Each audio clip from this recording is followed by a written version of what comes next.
The Zamindars. The Zamindars held extensive personal lands termed milkiyat, meaning property.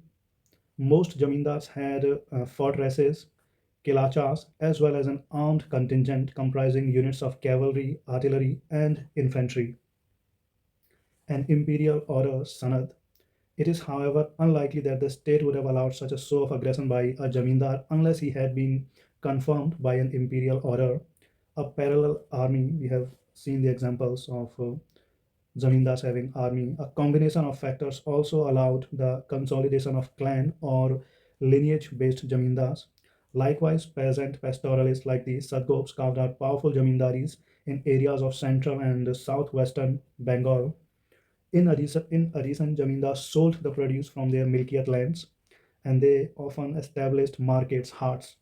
Although there can be little doubt that Zamindars were an exploitative class, their relationship with the peasantry had an element of reciprocity, paternalism, and patronage.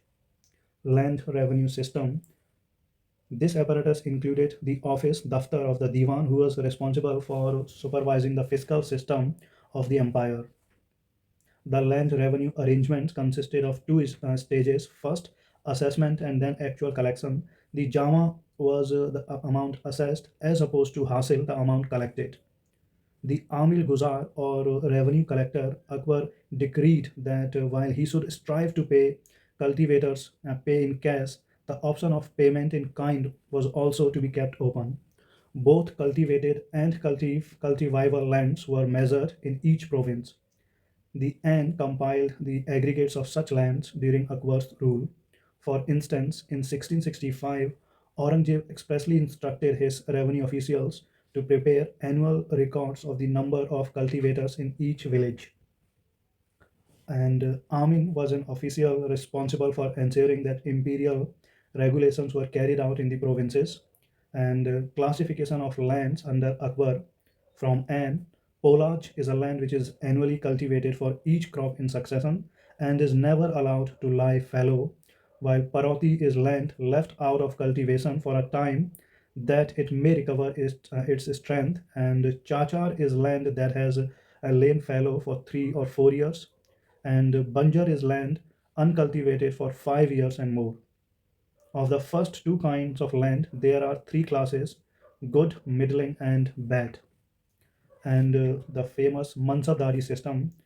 The Mughal administrative system had at its apex a military cum bureaucratic apparatus, Mansabdari, which was responsible for looking after the civil and military affairs of the state.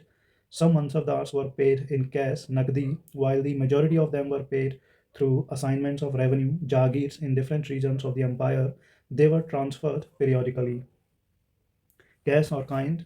Kankut in the Hindi language, kan signifies grain and kut estimates the good, the middling, and the inferior. Secondly, batai, also called bhauli, the crops are reaped and stacked and divided by the agreement in the presence of the parties. Thirdly, khet batai, when they divide the fields after they are sown. Fourthly, lang batai, after cutting the grain. The jama, an excerpt from Aurangzeb's order to his revenue official, 1665. The flow of silver. So Mughal Empire was among the large territorial empires in Asia that had managed to consolidate power and resources during the 16th and 17th centuries.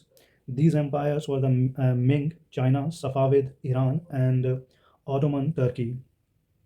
The political stability achieved by all these empires helped create vibrant networks of overland trade from China to the Mediterranean Sea. And here in figure, you can see a silver rupiah issued by Akbar, obverse and reverse. The testimony of an Italian traveler, Giovanni Carreri, who passed through India circa 1690, provides a graphic account about the way silver traveled across the globe to reach India. A silver rupiah issued by Aurangzeb, and an example of textiles produced in the subcontinent to meet the demands of European markets. How silver came to India, whole paragraph by the way of Smyrna for silk, Hyman, Oman,